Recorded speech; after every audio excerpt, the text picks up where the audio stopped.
Great leaders understand that if corruption is a disease, transparency, men and women of honor and integrity are part of the treatment. Coming up,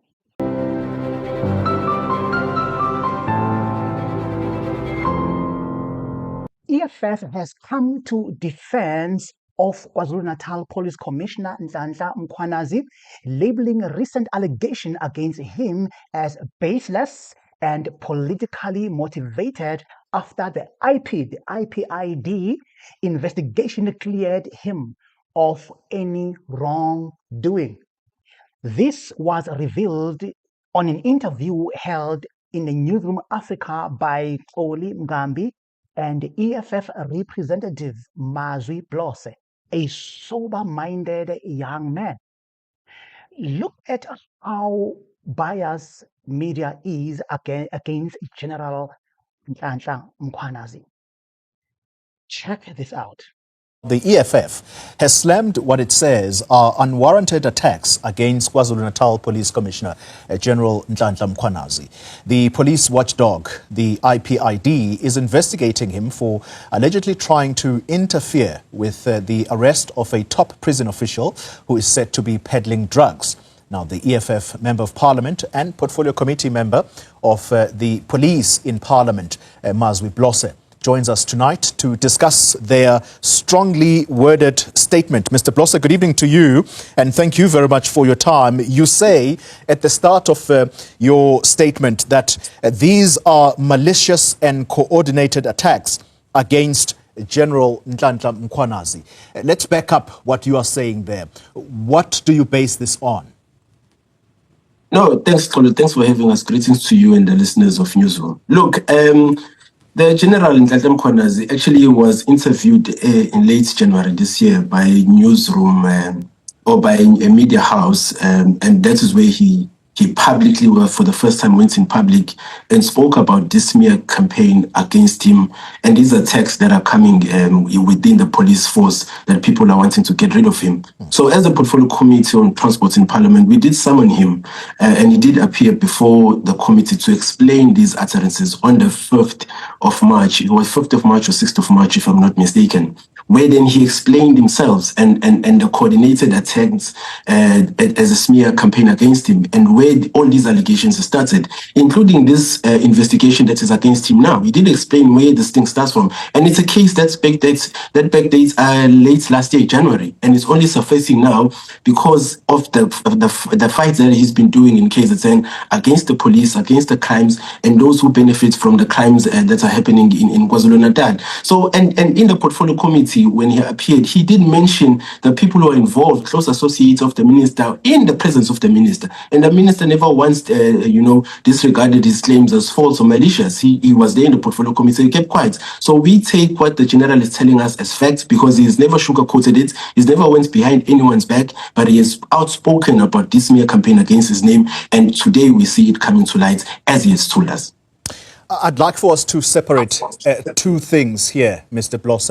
The one are the operational matters of the police in KZN, and then we'll talk politics a little later. So let's start with what the Independent Police Investigative Directorate is saying here, and that is that they are concerned about the number of suspected criminals who are dying at the hands of police officers in KwaZulu-Natal. Are you not equally concerned that, yes, these are suspected criminals, but instead of them being taken to court, they seem to be dying or killed by the police? Isn't that a legitimate concern? No, Toli, we must be able to analyze that in context of KwaZulu-Natal, because the crime levels that are happening in KwaZulu-Natal are of a very serious concern, and including the cash in transit heist, people who have been killed on a daily basis there, Umlazi and Inanda murder rates are at extreme high levels. So the criminals of KwaZulu-Natal are highly armed, and for them to be apprehended, they respond to the police with fire. And when the police respond back in their defense, then some casualties are going to be there. But you cannot then isolate, the crime levels of KwaZulu-Natal and the level in which these criminals are dying, or these suspected criminals are dying. Because if indeed they were not guilty, I do not suspect that the police can just go in to arrest a suspected criminal and just shoot them, kill it if they were not responding to fire. So we ought to look at the context in terms of everything that is happening. And also, why would we want to place the dying of these suspects on the general? Why are we not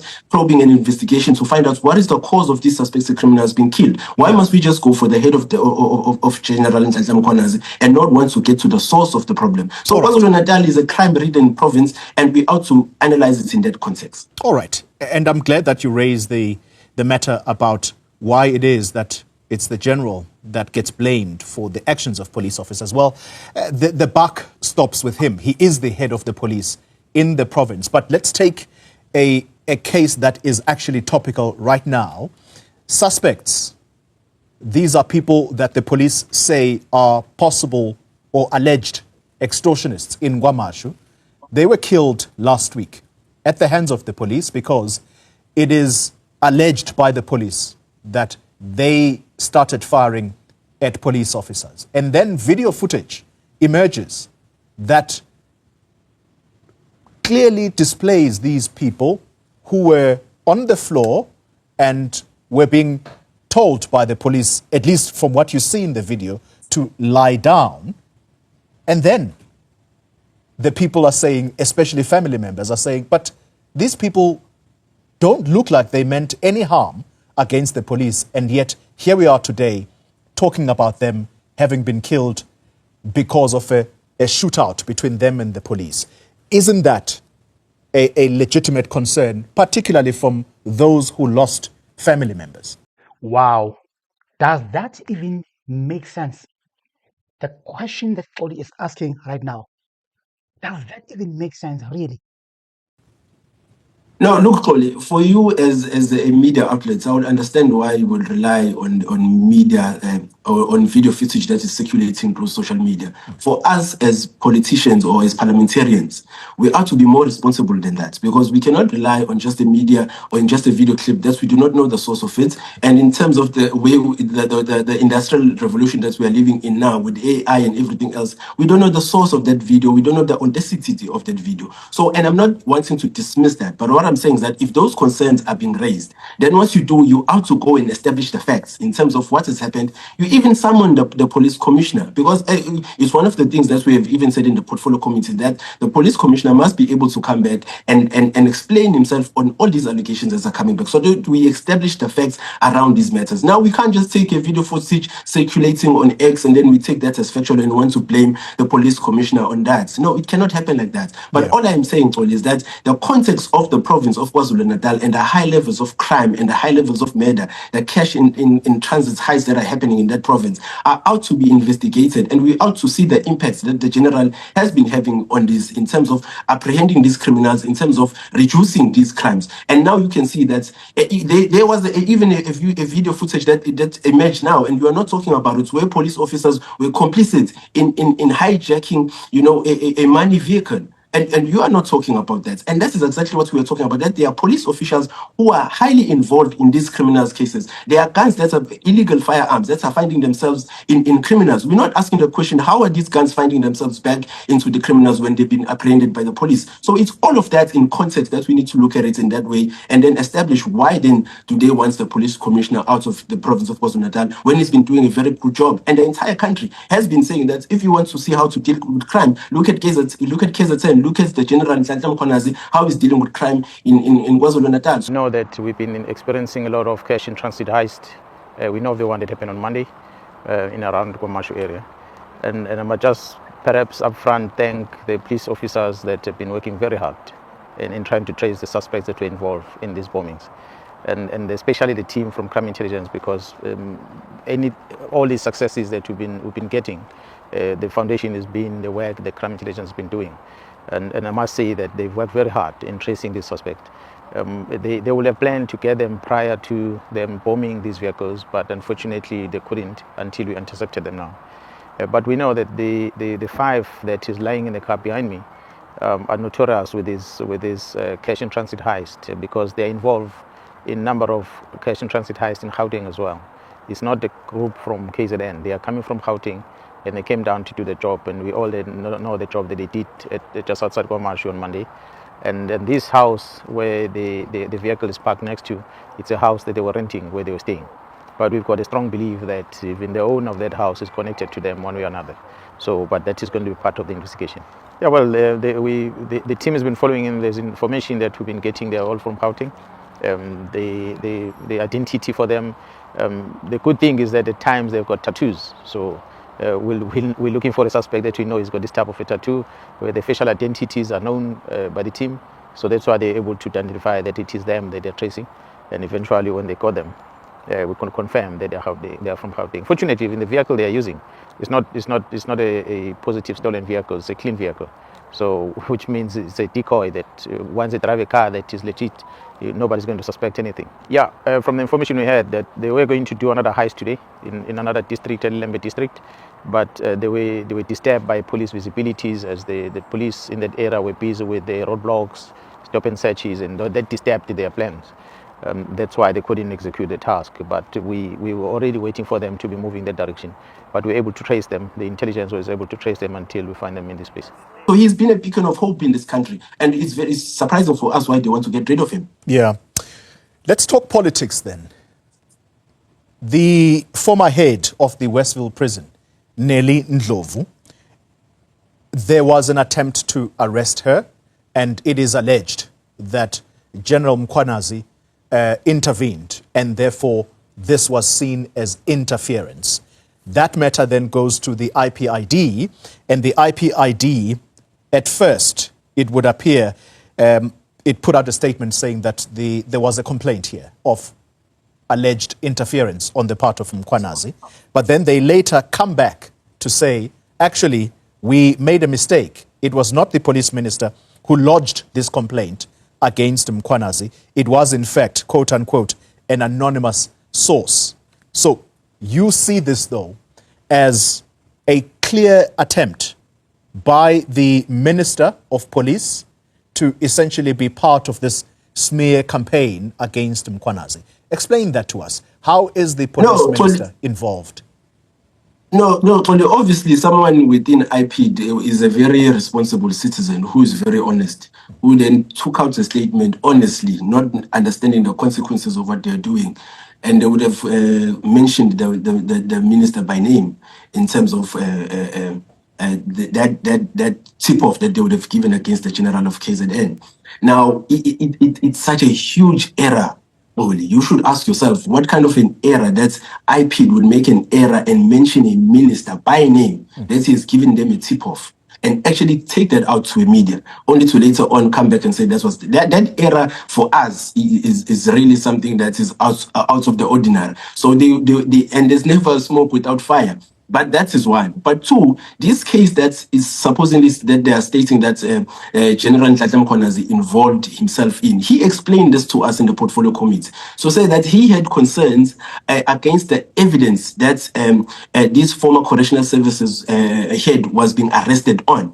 And up until today, there hasn't been any charges leveled against this person, which then ventilates what the general was saying. So say that there are no charges against this person because they were saying that they found something that looks like drugs in his bin, which was not even in his house or outside of the house of this head of correctional services. And up until to date, there hasn't been arrest that has been done. There hasn't been any formal charges that was being made. The only thing that the general was stating at that time, and this is what he told us in the portfolio committee, was that he's concerned that if we make an unlawful arrest, we are opening the police services to litigation, and we must make sure that whatever we have found as evidence, we must go and test it and go and find out if this case can be successful if we take it to trial. Yeah. And they never came back with that. And now they are using that to smear a campaign against him. Guys, I said this in my previous video about General Nhlanhla Mkhwanazi, that how could an IPID say that they got information from Minister Mkhunu, the Minister of Police? How could IPID say they got information from him if that was not the case? and go with this thing all the way until they publish this thing in the media. They published this whole thing to the media, and it was only after Mkhunu sent a letter. There's a letter again that Mkhunu sent to the IPID. Only that after that letter that IP declared Mkhunu that no, it's not Mkhunu. We got this information from the unknown person. You think South Africans are that stupid, eh? Not to see what is really happening here. Why would IPID say they got information to investigate Nhlanhla Mkhwanazi from Senzo Mkhunu if that was not the case?